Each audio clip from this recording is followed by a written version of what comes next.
Les hooligans polonais sont connus pour exercer une violence démesurée lors des matchs de football. Beaucoup de gens meurent dans ce pays à cause des hooligans. Ils ont des liens étroits avec l'extrême droite et avec des groupuscules nazis. Ta sonnerie de téléphone est un discours d'Hitler. Et ils engendrent la peur à travers toute l'Europe. C'est comme si la loi martiale était déclarée. C'est une réelle menace. J'ai voyagé jusqu'à Cracovie en Pologne afin de découvrir la raison de tous ces problèmes et pour rencontrer en personne les hooligans extrêmement violents qui y vivent.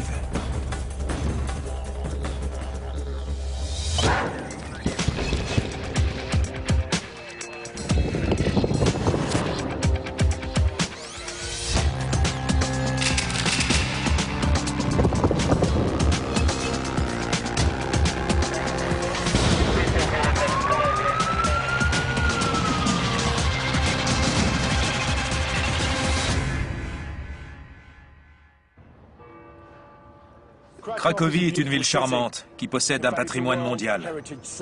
Les touristes viennent ici pour découvrir son histoire et son architecture renversante. Cependant, je ne suis pas ici pour admirer leur culture. Je m'apprête à me rendre dans une gare à la périphérie de la ville pour rencontrer les hooligans les plus violents d'Europe. Je suis sur le point d'avoir un avant-goût des problèmes qui règnent ici. Je rejoins une unité d'élite de la police. Elle doit s'assurer que le moindre débordement de violence est immédiatement maîtrisé. 300 policiers se dirigent en ce moment vers le stade de foot où aura lieu un match. Ils ont des fusils à pompe, du gaz lacrymogène, des matraques. Nous portons tous des gilets pare-balles. On dirait qu'ils sont tous sur le point d'envahir le pays et non de faire rétablir l'ordre lors d'un match. Les supporters de l'équipe Lech Poznan sont réputés pour semer la zizanie. La police les rejoint hors de la ville, puis les escorte jusqu'au stade.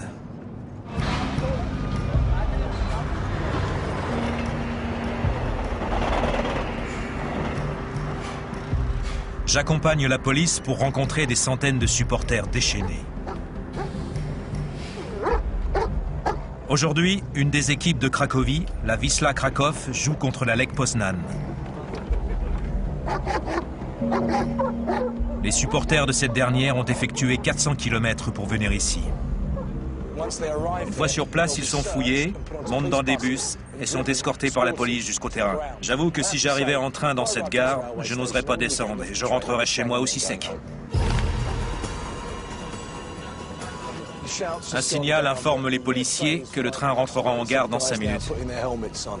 Ils commencent à mettre leur casque. Ces types ne font pas les choses au hasard, ils sont très bien organisés et font preuve d'anticipation.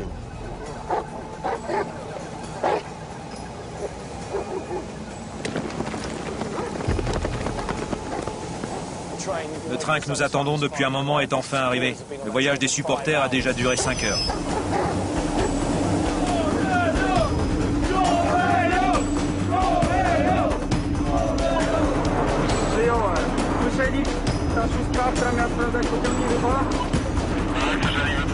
Le hooliganisme en Pologne est parfaitement orchestré. Parmi les supporters ordinaires se trouvent également les chefs et les organisateurs qui planifient les actes de violence. J'ai l'impression que certains d'entre eux essaient de camoufler leur visage. Oui, les hooligans portent des gilets à capuche. On peut à peine voir leur visage. Leurs vêtements camouflent leur identité. C'est aussi une manière de paraître plus agressif. Le comité d'accueil de la police semble avoir fait son effet. Vous savez, l'inspecteur nous dit que s'ils ne chantent pas, alors c'est que la police gagne la première manche. On ne les entend pas pour l'instant. Score, police 1, supporter 0. Jusqu'ici.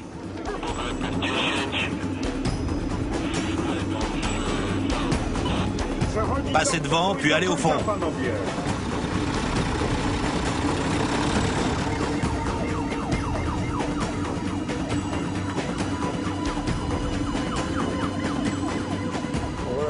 Nous suivons le convoi bleu. Je dois dire que cette opération est aussi bien préparée qu'un exercice militaire. Super organisation, redoutable efficacité et grande excitation. Arrivés au stade Wisła, les supporters de la Lech sont à nouveau fouillés. Pour éviter le contact avec les supporters locaux, ils sont parqués dans une tribune clôturée 2 heures avant que les locaux n'entrent dans le stade.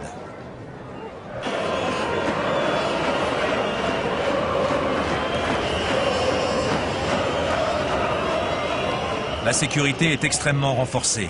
Les supporters de la LEC sont séparés des autres dans leurs tribunes grillagées et sont surveillés par un service de sécurité privé. Ils sont entourés de chaque côté par les supporters de la Wisła. Ce n'est pas le grand amour entre eux. Les supporters de la LEC sont peu nombreux, mais ils ne se dégonflent pas. À chaque fois que les locaux crient Wisła, les hooligans crient 2 fois plus fort « Salope !» Après le coup d'envoi du match, une émeute éclate dans la tribune des supporters locaux. Ils ne peuvent s'attaquer aux supporters de la LEC, alors ils s'en prennent à la sécurité qui est justement là pour séparer les bandes rivales. Je suis ahuri de voir à quelle vitesse la violence se propage. La situation dégénère après seulement 5 minutes de jeu. La police balance du gaz lacrymogène dans la foule. Les forces de l'ordre ont fait éruption en quelques secondes et à présent ils se tiennent à l'écart. Pendant que les supporters de la Wisła provoquent la sécurité, les supporters de la LEC continuent de chanter.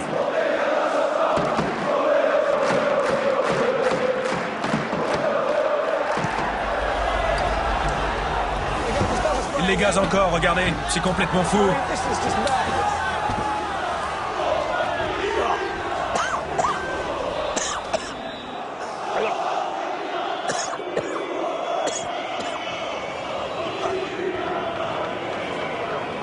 Je vois plus rien.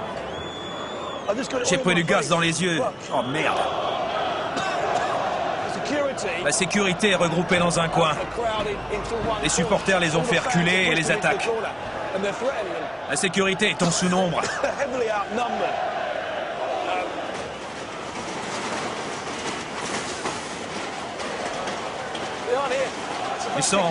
Ça pète de l'autre côté. Ouais, regardez. Oh putain de merde. Pour ne pas s'avouer vaincus, les supporters de la LEC donnent des coups de pied dans les barrières en acier qui les séparent de leurs rivaux. Les casques blancs de la police se déploient dans les tribunes pour éviter une émeute générale. Le match est arrêté pendant un moment parce que les supporters de la LEC ont failli renverser la barrière. À mon avis, il n'y a pas assez d'agents de sécurité. Ils sont en sous-effectif comparés aux supporters déchaînés qui les attaquent.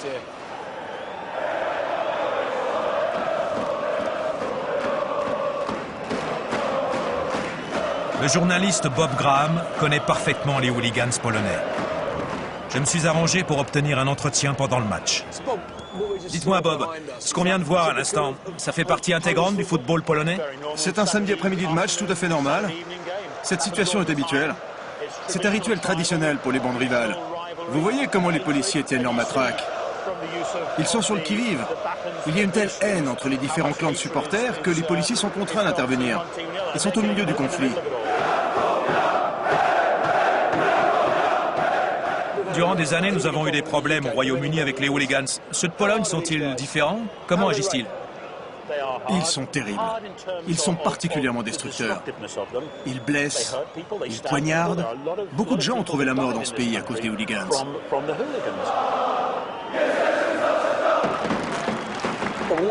Pourquoi est-ce que la Pologne a tant de problèmes avec les hooligans? C'est un phénomène qui date de la Seconde Guerre mondiale et de l'ère communiste. Pour comprendre, il faut retourner à l'époque des villes post-communistes qui ont été négligées et abandonnées à leur triste sort. Cette situation a entraîné les jeunes vers la violence et la haine. Ces relations conflictuelles sont toujours d'actualité.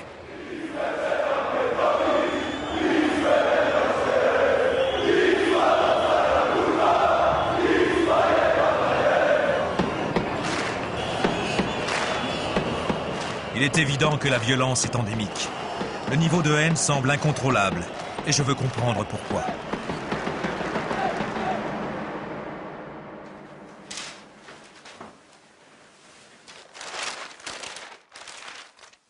Pour suivre le conseil de Bob, nous décidons d'aller à la source du problème. Nous allons quitter Cracovie, qui se trouve ici, pour nous rendre là, à Gorzo. Cette ville est à la limite de la frontière allemande. Il paraît qu'il y a là-bas une bande de hooligans connue sous le nom de Stillon Fighters. Nous allons essayer de rentrer en contact avec eux.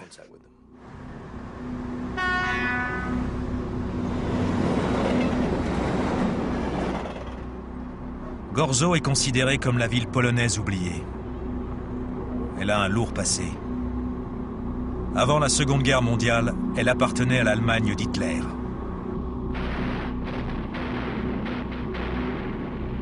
En 1945, pour envahir Berlin, l'armée russe s'est passée par la Pologne et a détruit Gorzo.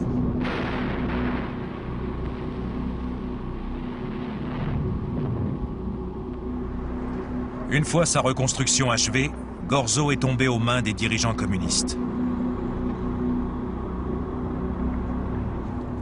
C'est le territoire d'origine d'une bande de hooligans réputée pour sa violence actuelle et passée.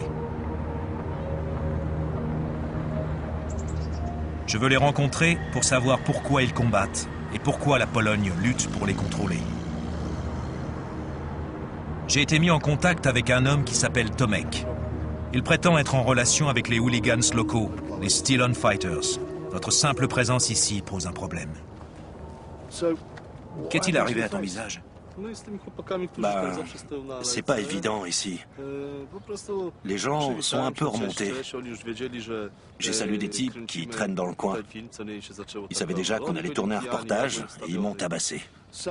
Tu t'es fait tabasser à cause de nous? Non, c'est pas forcément à cause de vous.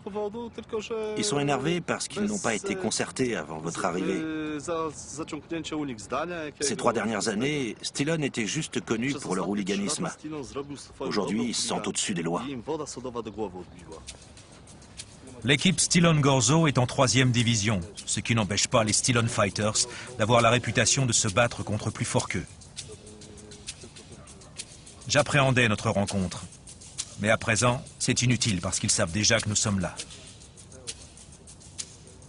Tu vis ici depuis combien de temps? Ferme-la! Dis-lui de fermer sa gueule, il ne filme rien ici. S'il veut rester en bonne santé, faut pas qu'il traîne ici. S'il vous plaît, les mecs, ne commencez pas. T'es dingue? Qui commence ici? Va te faire foutre avec ta caméra, t'arrêtes de filmer sinon je te règle ton compte. On te dit de te casser d'ici. On veut pas être filmé. Dégage de là, arrête de filmer, dépêche-toi. On est obligé d'arrêter de filmer parce qu'ils l'exigent. Ils sont prêts à nous massacrer, alors on arrête de filmer.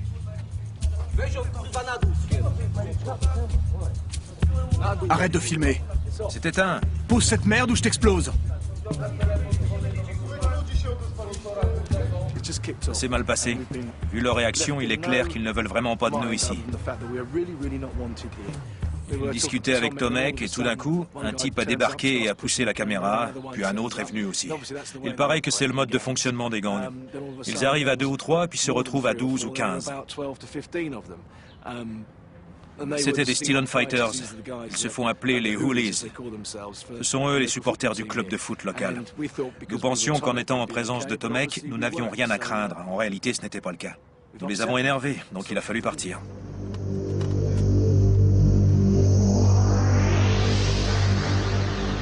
Les Steel-On Fighters sont déterminés à nous empêcher de filmer.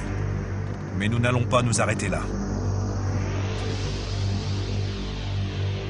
Ouais, je t'écoute. Notre recherche nous a fait comprendre que cette ville a plusieurs bandes d'extrême droite, dont certaines sont reliées aux Steel-On Fighters. Je me suis rendu à l'autre bout de la ville pour rencontrer les Steel-On Fighters. Lors de nos recherches, nous avons découvert leur ami néo-nazi. J'ai rendez-vous à l'étage. Le type que je suis censé rencontrer s'appelle Python. Il a un frère jumeau. Je sais déjà à quoi m'attendre avec eux. Regardez le mur. On y a tagué la croix celtique écourtée. Python?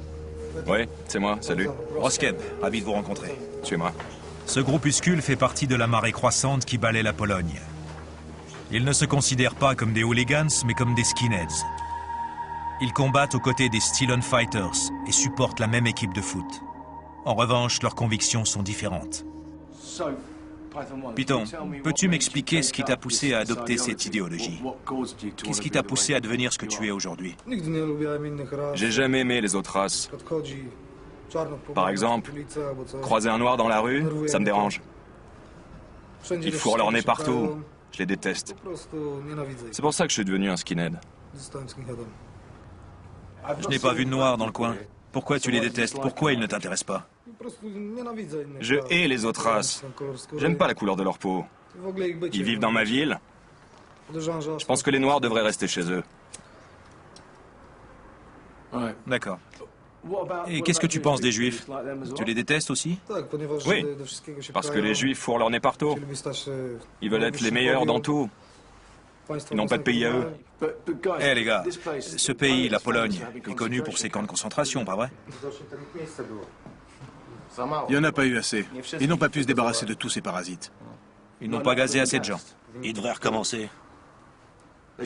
Ils devraient recommencer. Vous supportez l'équipe de foot de la ville et vous faites partie des perturbateurs aussi. Ouais, c'est vrai. On aime bien jouer les hooligans. On y va aussi pour organiser des bastons. On se démerde bien. C'est sympa. On est puissant dans notre région. Et normalement, on entend parler de nous dans toute la Pologne. Quand on assiste au match, tout le monde a la trouille de nous. On aime l'adrénaline, c'est notre passe-temps.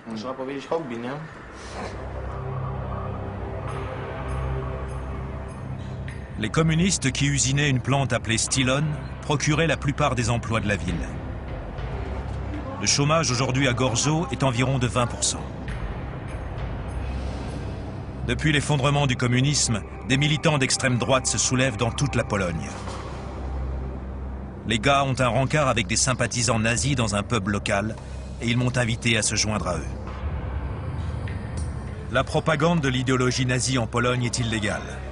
Mais ici, tous les membres de ce gang portent des t-shirts 88 sans aucune honte. Le 8 représente la lettre H, qui est la 8e lettre de l'alphabet. Le chiffre 88 est l'abréviation des mots Heil Hitler. J'ai vu une fille noire avec un homme blanc tout à l'heure. Vous êtes allés les voir et vous leur avez demandé de partir. C'est vous qui faites la police ici? Oui, on gère. On veut pas que d'autres races squattent les bars dans lesquels on est. On n'autorise pas n'importe qui ici. C'est chez nous. On est entre blancs et on est bien. La plupart des gars de ce gang sont sans emploi. Quelques-uns se font des extras en travaillant comme videurs dans les clubs ou les bars. Même pendant leurs jours de congé, ils sont prêts à faire des heures sup.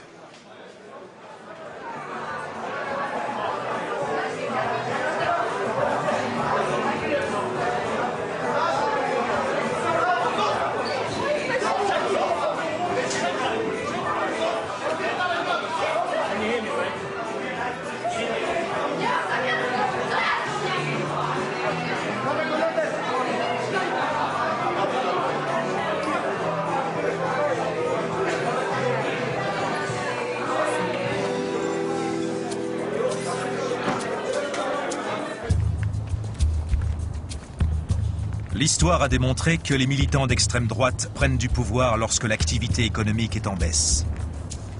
Je trouve ça aberrant que des gens se comportent de cette façon vu le lourd passé de ce pays. Grâce au dogme nazi, il est facile de blâmer les autres et de prendre pour cible des faibles afin de se faire valoir.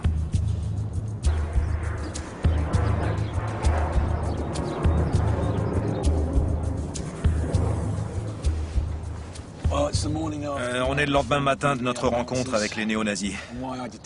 J'ai beau détester tout ce qu'ils sont et représentent, eux ont l'air de m'apprécier. Les frères Piton nous ont invités à prendre une tasse de thé.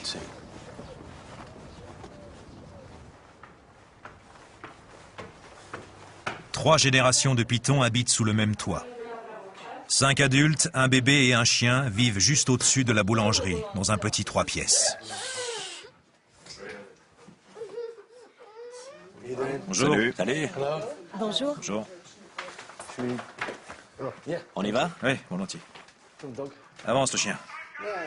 Tiens, c'est ton téléphone qui sonne? C'est le salut à la victoire, je me trompe pas? Exact. Ta sonnerie de téléphone, c'est le discours d'Hitler.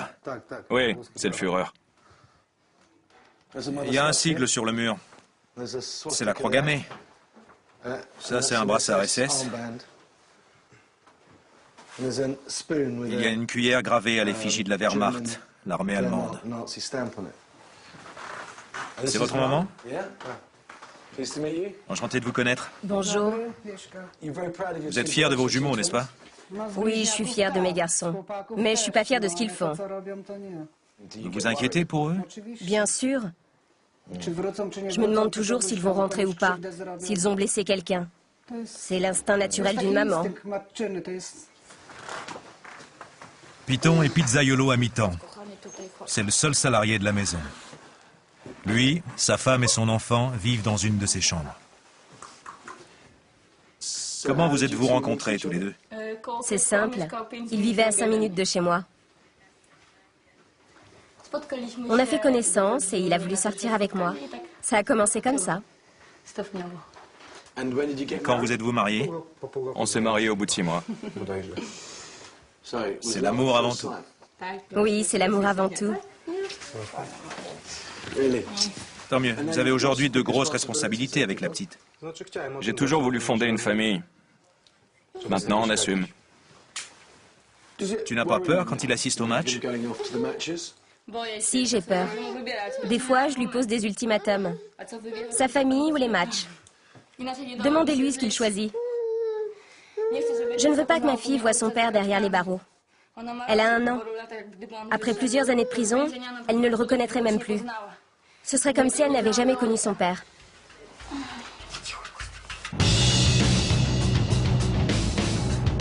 Après avoir bu le thé chez les Pitons, je vais assister au match. C'est dimanche et les Stillon Gorzo jouent dans leur ville. Les Stillon Fighters assisteront eux aussi au match. Et c'est la seule opportunité pour moi de les rencontrer.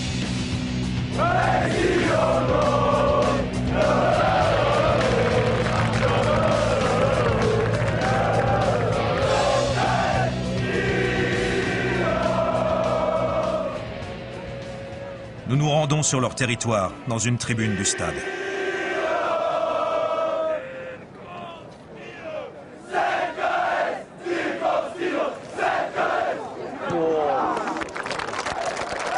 À peine arrivés, les Stillon Fighters remarquent la caméra. Eh toi, qu'est-ce que tu fous?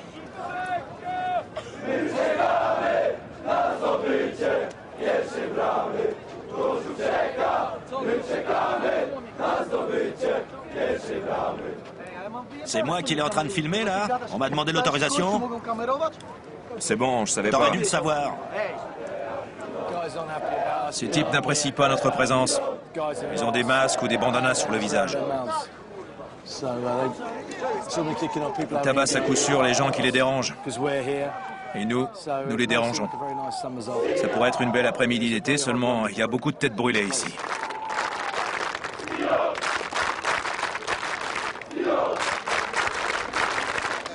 Salut Adolf Hitler. Et oubliez pas de gueuler à mort, les gars. Il n'y a que 2000 à 3000 personnes pendant ce type de match.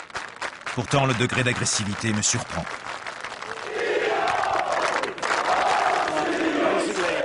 Les hommes de la tribune d'en face chantent à tue-tête. Je suis à côté de Piton. Il est là pour s'assurer que personne ne me tue. Et apparemment, il a de l'influence.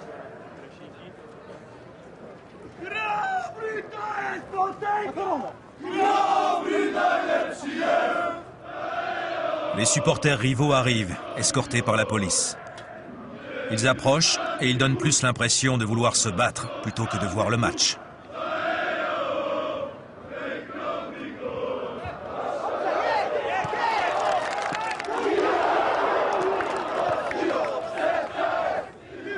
Les Stillon Fighters ont une cible à agresser.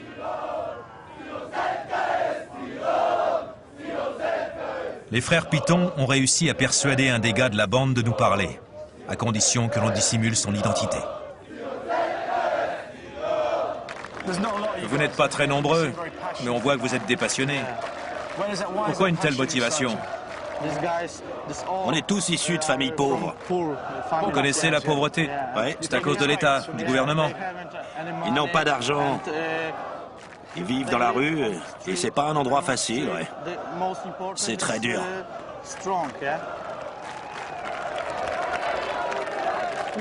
Nous avons discuté avec des gars qui sont d'extrême droite. Est-ce que tu as les mêmes idéaux politiques? Oui, j'ai les mêmes. Ce pays est le mien. Ce sont les Polonais qui comptent. Je suis pas nazi. Je suis juste patriote. Ah, je comprends. J'aime mon pays et ma ville, tu vois. Ouais, d'accord. Qu'en est-il de ceux qui sont là-bas? Que penses-tu d'eux, de l'opposition? S'ils veulent, ils nous filent leur téléphone et on les rencontre pour les sabater. On se bat à 20 ou 30 contre 30. Vous utilisez des armes ou vos poings? Non, pas d'armes. Aucune arme? Non, que nos poings. Ça signifie qu'il y a des lois et des règles entre vous? Ouais.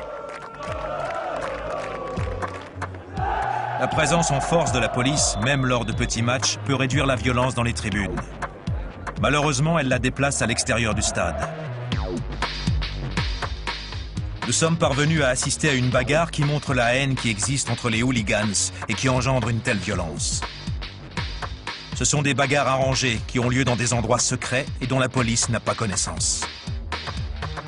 Lors de ces bagarres, le gang perd sa réputation ou la maintient.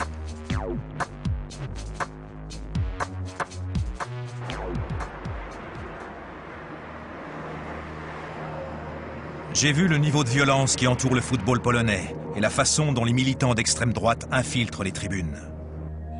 Jacek Perski travaille pour une organisation appelée Never Again. Elle démontre que certains fonctionnaires se sont tournés aveuglément vers des gangs. Je veux demander à Jacek pourquoi il arrive à recruter autant de gens. Ils ont besoin d'appartenir à un groupe pour avoir une identité. Oui, une identité, exactement. C'est aussi un problème économique. Il y a beaucoup de chômage. Ils n'ont rien à faire, alors ils s'occupent comme ils peuvent.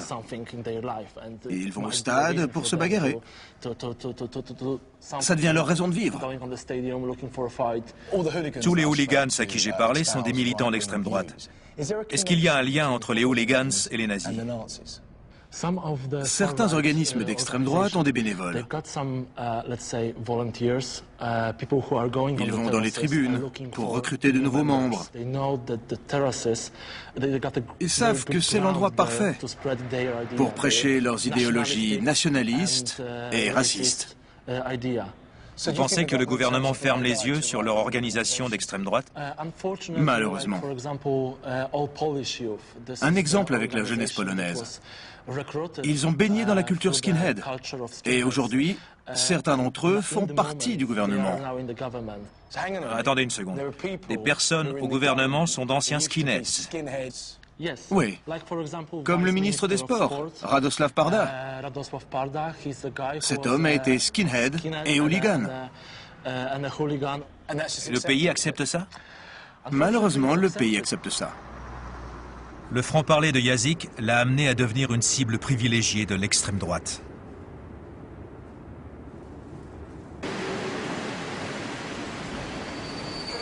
La Pologne est un pays qui a connu des changements fondamentaux. Depuis 2004, environ 3 millions de Polonais ont quitté le pays afin de pouvoir travailler et obtenir une vie meilleure. Nous voulons voir ceux qui sont restés sur place. Ce n'est pas la première fois que je constate une connexion entre le chômage et les membres des gangs. Les gangs de Gorzo sont des durs. Les hooligans que je m'apprête à rencontrer le sont également, mais ils n'adhèrent pas aux mêmes choses. Je retourne à Cracovie, juste à temps pour assister à une des confrontations les plus violentes de l'histoire du foot polonais. Dans quelques jours, les supporters de Wisla Kraków rencontreront à Cracovie leur pire ennemi.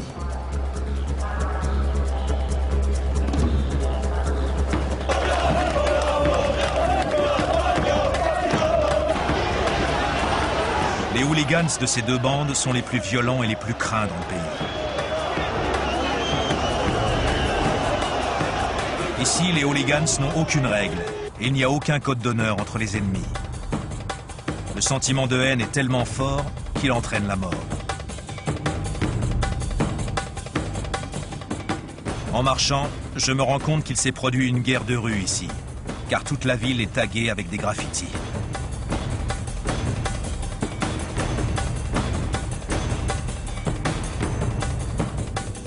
John Atkins est un passionné de football et un guide touristique à Cracovie. Il va m'aider à comprendre ce qui engendre une telle haine ici. John? Oui, Ross, ravi de vous rencontrer. moi de même. Pourriez-vous me parler un peu de cette ville et des deux bandes qui existent ici? À Cracovie, il y a deux bandes. Une s'appelle Cracovia et l'autre Wisla. Les supporters de cette ville se tapent dessus depuis des lustres, n'est-ce pas? Oui, les supporters des clubs de Cracovie ont la réputation d'être des rivaux extrêmement violents à travers tout le pays. Le quartier dans lequel nous nous trouvons est celui du gang Cracovia. Ouais, ça se voit sur les murs.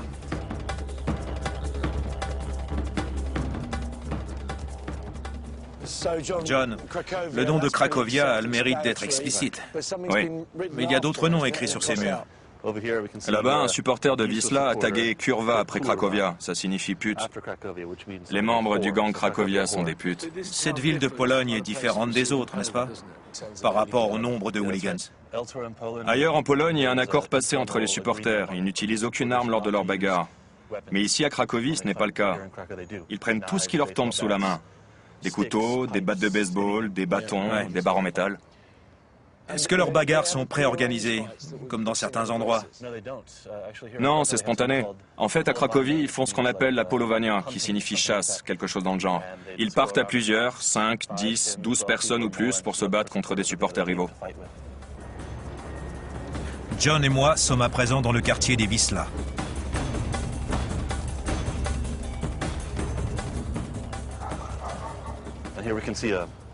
Il y a une grande peinture murale qui prouve que c'est le territoire des Wisla.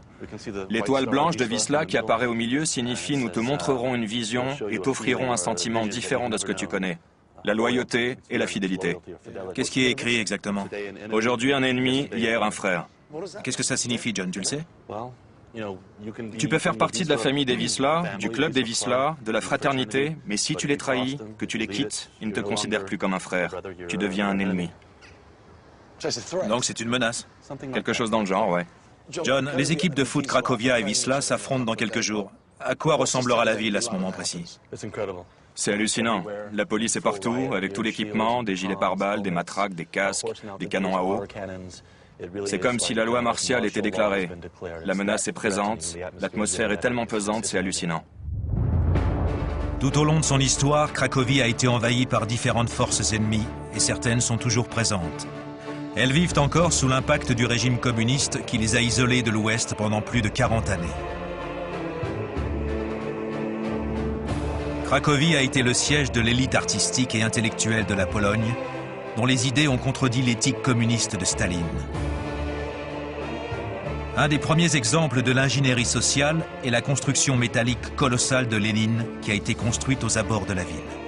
Elle a fourni des emplois pour plus de 35 000 ouvriers qui sont venus de toute la Pologne. Pour les loger, eux et leurs familles, une banlieue soviétique modèle appelée Nowa Huta a été construite. En 1989, les Polonais ont gagné leur liberté, mais leur industrie en a payé le prix, perdant sa protection économique. Aujourd'hui, la Nowa Huta souffre de chômage chronique. Elle est maintenant le refuge des hooligans les plus violents d'Europe.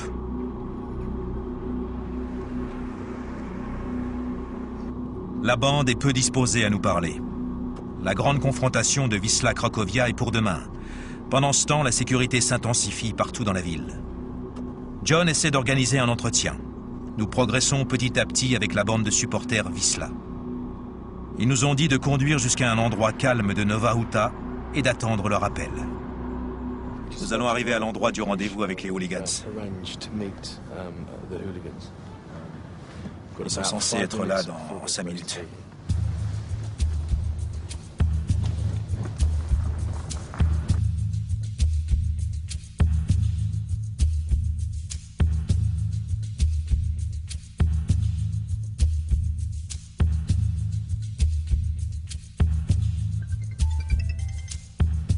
Oui, allô? Qu'est-ce que ça dit? Ah bon, il s'est passé quoi? On décale le rencard, ça marche. Salut. D'accord. Qu'est-ce qui se passe? Ils ne seront pas là à 15h, ils peuvent venir seulement à 19h. Ah d'accord, c'est foutu.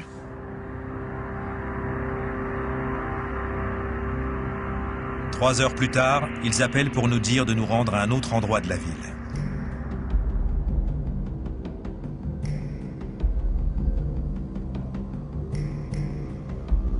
Nous avons passé des semaines à courir après les hooligans de Wisla. Ce gang est violent, imprévisible et malheureusement, Ils appellent à chaque fois pour annuler. Nous avons juste vu 3 types cagoulés plus loin sur la route. À moins que nous ne soyons sur le point de rencontrer l'IRA, je pense que ce sont nos hommes.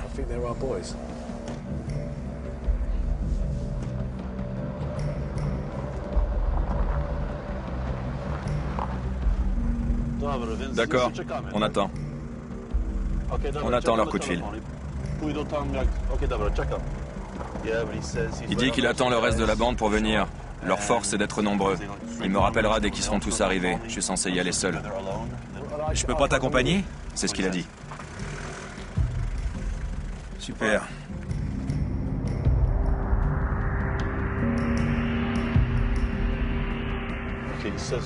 Il dit que 8 gars sont là et nous attendent pour discuter. On peut y aller nous aussi avec la caméra? Oui, oui, c'est bon. On y va maintenant? Venez, oui.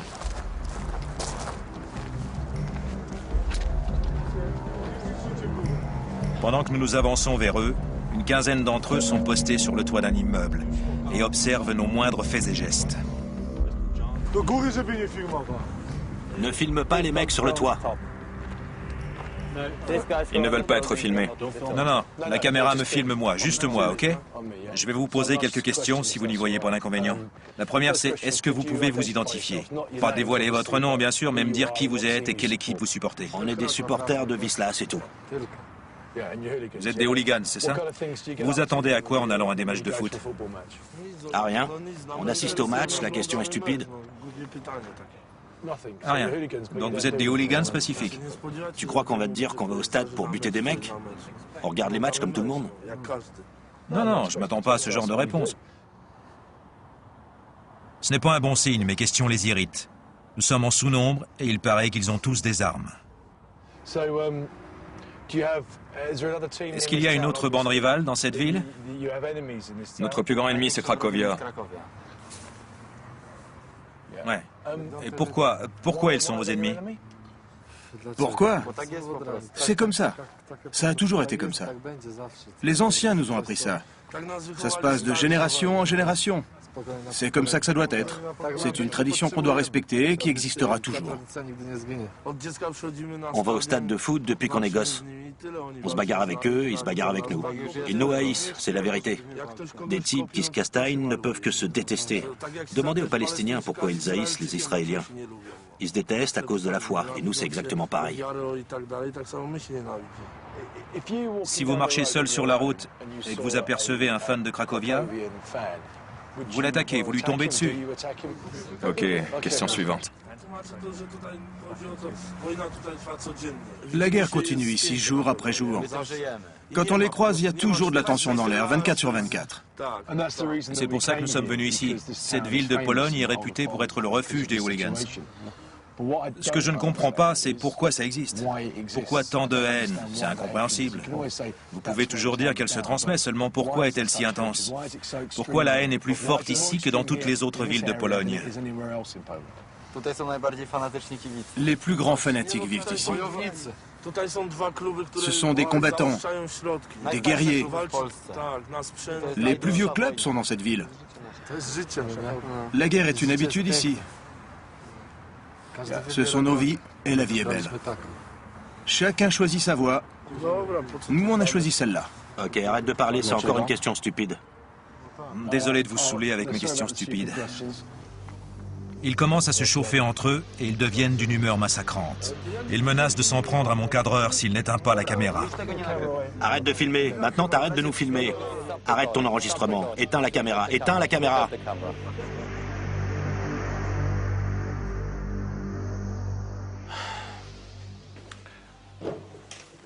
Ils nous l'ont joué à l'intimidation. J'ai l'impression qu'ils ont oublié pourquoi ils se battent. Je suppose que leur action leur rapporte de la crédibilité, une identité, de la reconnaissance. Et sans ça, ils ne seraient probablement rien. S'ils ont ce comportement lorsqu'il n'y a aucune tension, vous imaginez comment ils sont lorsque les deux équipes rivales se rencontrent.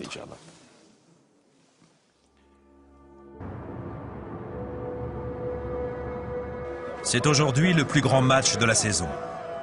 Les joueurs de Cracovia reçoivent les joueurs de Wisla dans leur stade. Il y a 1 heure à tuer avant l'ouverture du match.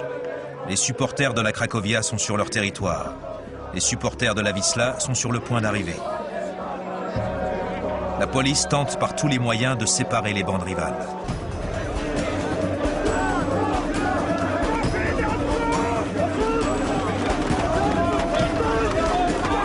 Grâce à l'arrivée massive de la sécurité, les supporters de la Wisła sont enfin canalisés. Ils sortent les flashballs. Si les hooligans chargent... Attention. Eh bien, ça dégénère complètement. Attention. Des pierres, fais gaffe à ta tête. Ça y est, les supporters arrivent. Les supporters de la Cracovia tentent n'importe quoi pour approcher leur ennemi juré. Ils savent que c'est leur seule chance de faire une percée.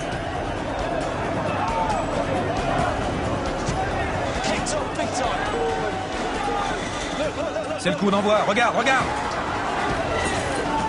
Une fois dans l'enceinte du stade, ils sont maintenus à l'écart.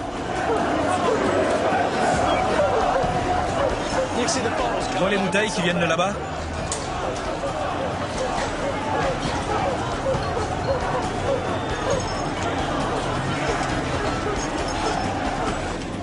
Les gars jettent des bouteilles sur les supporters de la Wisła pour déclencher l'assaut. C'est vraiment dingue. Allons voir où ils en sont. On suit cette unité.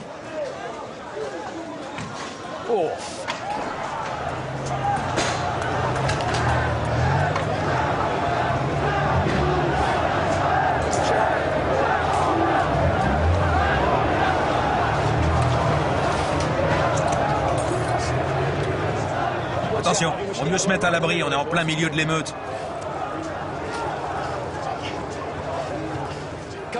Je dois vous avouer une chose, nous étions comme des gamins curieux et insouciants.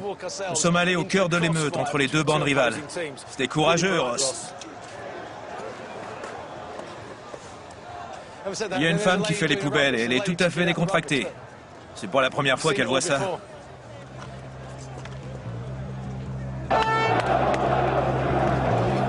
Pendant le match, les supporters lancent l'assaut. Les supporters de la Cracovia balancent des fusées éclairantes sur les supporters de la Wisła. C'est pas la première fois qu'un match de foot polonais est arrêté. Voici le directeur de l'équipe de Cracovie. Il vient de crier aux supporters cracoviens de se calmer un moment. Il leur annonce que le match ne va pas reprendre. Depuis que nous avons commencé à tourner ce reportage, il a été annoncé que la Pologne accueillerait les championnats d'Europe de foot de 2012.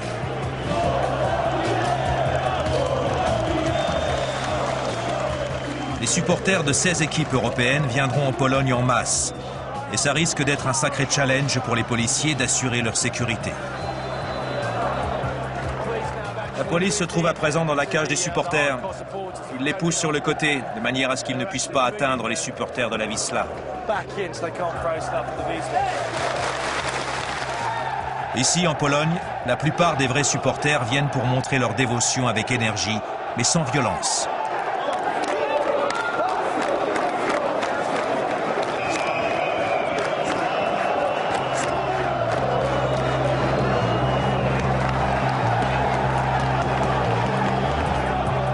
Une chose est sûre, le problème des hooligans polonais existe à des degrés différents.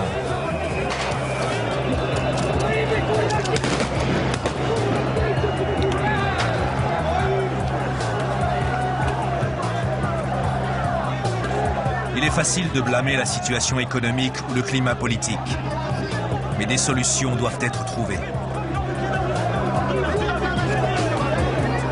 En 2012, les meilleurs footballeurs européens joueront de très beaux matchs. La publicité et les sponsors feront gagner des millions d'euros à la Pologne. J'espère au moins qu'une partie de ces revenus seront reversés aux classes les plus défavorisées, ce qui aiderait à alléger certains problèmes sociaux comme le hooliganisme. La majorité des supporters est respectueuse des lois et souhaite juste regarder du grand jeu de football. Peut-être que d'ici 2012, leur voix sera davantage entendue que celle des hooligans.